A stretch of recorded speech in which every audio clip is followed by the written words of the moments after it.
Hello, you're watching Bones and Stones and I have another quiz for you today. It'll be 5 mystery objects from my collection.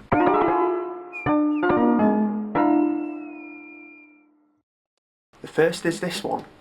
This is obviously the skull of a deer, but my question to you is, which of the 6 species of deer in the UK is it the skull of?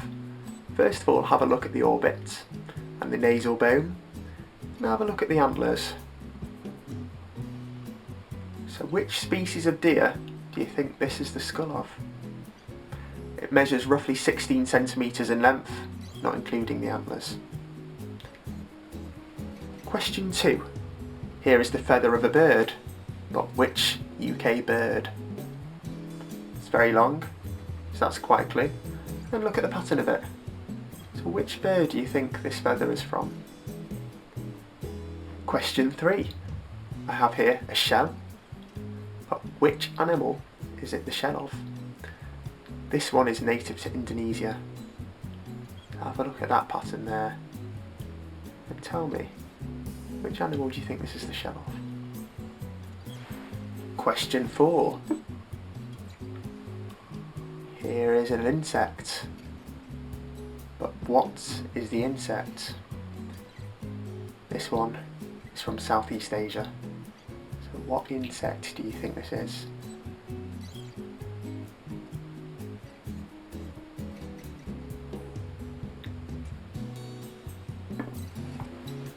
And last, question 5.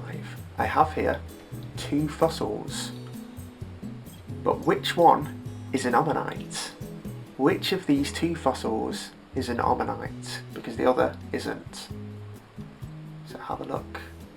We'll put them in close up for you as well. Which of them is an ammonite? The little one or the big one? Let's go through the answers then.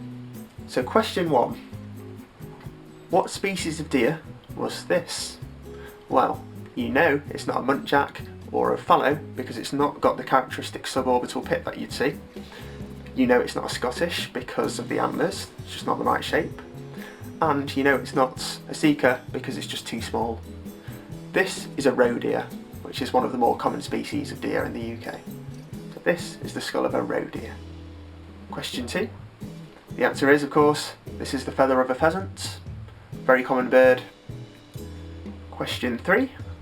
What is this the shell of? So it's clearly a neogastropod, which is the whelks and the cones, but which family? Well, hopefully you can notice from the spiral shape, the fusiform nature and these beautiful ornate ridges that it's a murex, so in the family Muricidae. And this one is actually the endive murex. Question 4. The answer is a red speckled jewel beetle, which has a very characteristic pattern, very beautiful. And question 5, which one of these is an ammonite? The answer is the bigger one, and the way you can tell is by looking at the septa, which are the thin walls between the individual chambers of the shell. This is actually a goniatite, looking at those septa, because they've got very simple notch angles, whereas ammonites have these very characteristic feathery septa. Thank you for watching, and I hope you enjoyed it, and if you did, you may enjoy my new book, the Bones and Stones quiz book, which has 200 questions on natural history. You're sure to enjoy it. And the other thing you can do is, of course, like and subscribe. Thank you.